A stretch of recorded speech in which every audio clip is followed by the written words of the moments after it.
नमस्कार, आप देख रहे हैं सियासत लाइव और मैं हूं आपके साथ अंकित सिंह। बिहार की सियासत में आज एक ट्वीट ने बहुत बड़ा तहलका मचा दिया है।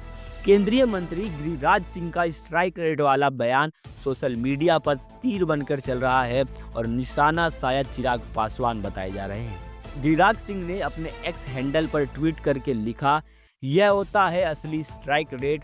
आज मजबूत सीट लेकर स्ट्राइक रेट का झुंझुना बजा रहे हैं। 2010 में एनडीए ने रचा था इतिहास, 243 में से 206 सीटें जीती थी। अब गिरिराज के इस बयान के मायने क्या है? क्या ये किसी खास साथी पर तंज है या फिर याद दिलाने की कोशिश कि सीटें नहीं, जनता की ताकत असली पहचान है? दरअसल 2010 में बिहार में एनडीए ने एक नया इतिहास रचा था। 243 में से 206 सीटों पर जीत दर्ज कराई थी। जेडीयू ने 141 में से 115 सीटें यानी 81% स्ट्राइक रेट, तो बीजेपी ने 102 में से 91 सीटें यानी 89% स्ट्राइक रेट। इतनी प्रचंड जीत बिहार की राजनीति में दोबारा नहीं दिखी।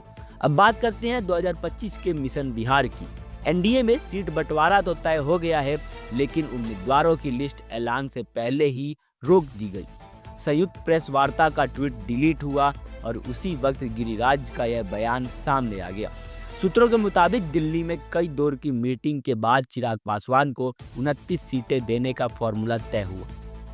2025 में 135 सीटों पर लड़कर सिर्फ एक सीट मटिहानी बेगूसराय जीतने वाले लोजपा अब बन गई है एनडीए में 29 सीटों की खिलाड़ी। कहा जा रहा है कि चिराग ने बीजेपी के सामने लोकसभा स्ट्राइक रेट का कार्ड खेला और अपने पक्ष में समीकरण बदल डाले। सूत्रों का दावा है नित्यानंद राय खुद चिराग के घर गए थे, फिर अचानक मंत्रालय लौट आए।